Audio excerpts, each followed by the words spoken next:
Pada kali ini, tema yang akan kita bawakan adalah efektivitas pengawasan tenaga kerja dalam mencegah pelanggaran hak-hak pekerja.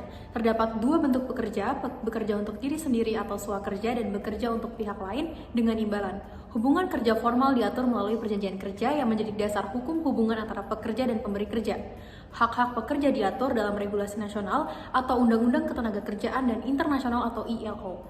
Namun, pelanggaran seperti upah rendah dan diskriminasi masih sering terjadi. Pengawasan tenaga kerja menjadi instrumen penting untuk memastikan hak pekerja dilindungi, meskipun efektivitasnya masih menghadapi tantangan. Selanjutnya ada landasan teori. Pengawasan ketenagakerjaan bertujuan untuk menegakkan kepatuhan terhadap hukum ketenagakerjaan. Dilakukan oleh pengawas dari Kemenaker dan Dinas Tenaga Kerja daerah.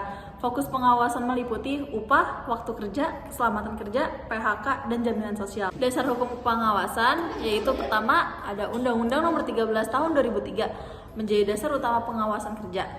Yang kedua, ada Perpres nomor 21 tahun 2010 mengatur sistem dan pembagian pengawasan. Yang ketiga, ada Permenaker mengatur teknis pelaksanaan pengawasan.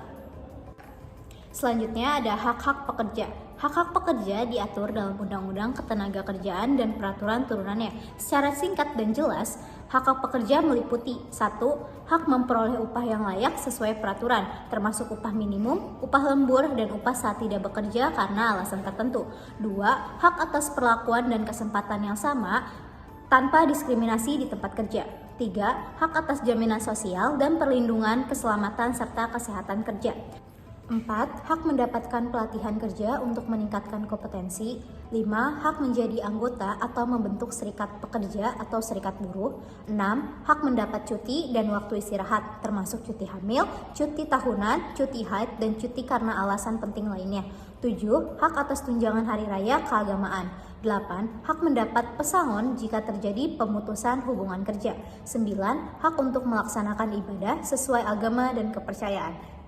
Selanjutnya, mekanisme dan sistem pengawasan. Pengawasan dilakukan secara berjenjang dari pusat hingga daerah. Mekanismenya meliputi pembinaan, pemeriksaan langsung, penegakan hukum, pelaporan, koordinasi dengan pihak terkait. Pengawas berwenang memasuki ke tempat kerja, meminta keterangan, dan bekerja sama dengan aparat hukum bila diperlukan. Selanjutnya, efektivitas pengawasan dan permasalahan. Pengawasan penting dalam menegakkan hak pekerja, namun ada beberapa kendala seperti yang pertama, jumlah pengawas terbatas, yaitu rasio 1:2000, jauh dari standar ILO yaitu 1:40. Yang kedua, tingkat ketidakpatuhan masih tinggi. Yang ketiga, lemahnya penegakan hukum. Yang keempat, minimnya koordinasi dan sumber daya. Yang kelima, perubahan kewenangan ke tingkat provinsi.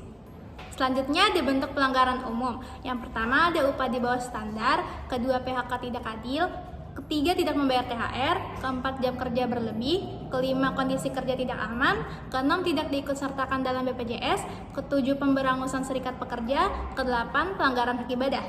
Selanjutnya ada solusi dan saran. Yang pertama penambahan jumlah dan peningkatan kapasitas pengawas, yang kedua pemanfaatan teknologi, yang ketiga peningkatan transparansi dan kerjasama multi pihak, dan yang terakhir peningkatan pemahaman pekerja dan pengusaha terhadap hak dan kewajiban.